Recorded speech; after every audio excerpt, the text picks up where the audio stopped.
Hello all, welcome to నక్షత్ర jewels అండి. So ఇవాళ మన కలెక్షన్ వచ్చేసి షార్ట్ విక్టోరియన్ సెట్ అనమాట. మీరు చూడవచ్చు, ఇది పికాక్ డిజైన్ వచ్చేసింది. స్టోన్ షైన్ కూడా చాలా బాగుంటుంది. మీరు నైట్ టైం ఏదైనా పార్టీస్కి వేసుకున్నా కానీ సెట్ చాలా బాగా ఎలివేట్ అవుతుంది. వీటి ఇయర్ రింగ్స్ కూడా చూడొచ్చు మీరు. వీటి హ్యాంగింగ్స్ వచ్చేసి మనకి పర్పుల్ కలర్లో ఉన్నాయి. ఇందులో వేరే కలర్స్ కూడా ఉన్నాయి.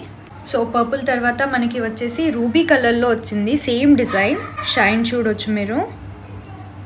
అండ్ పెట్టుకుంటే మీకు చాలా బాగా సెట్ ఎలివేట్ అవుతుంది. అండ్ నెక్స్ట్ వచ్చేసి మనకి గ్రీన్ కలర్లో వచ్చింది. సేమ్ సెట్, స్టోన్స్ వచ్చేసి గ్రీన్ కలర్లో ఉన్నాయి మనకి. అండ్ ఇది కూడా పెట్టుకుంటే చాలా బాగా ఎలివేట్ అవుతుంది. సో దీని ప్రైస్ వచ్చేసి ఓన్లీ 1850 అండి. మీరు విక్టోరియన్ కలెక్షన్ ఎక్కడ చూసినా కానీ 2000 అబవ్ ఉంటాయి. We are quoting the best price. కావాలనుకున్న వాళ్ళు కింద మా వాట్సాప్ నెంబర్కి టెక్స్ట్ చేయండి. Thank you.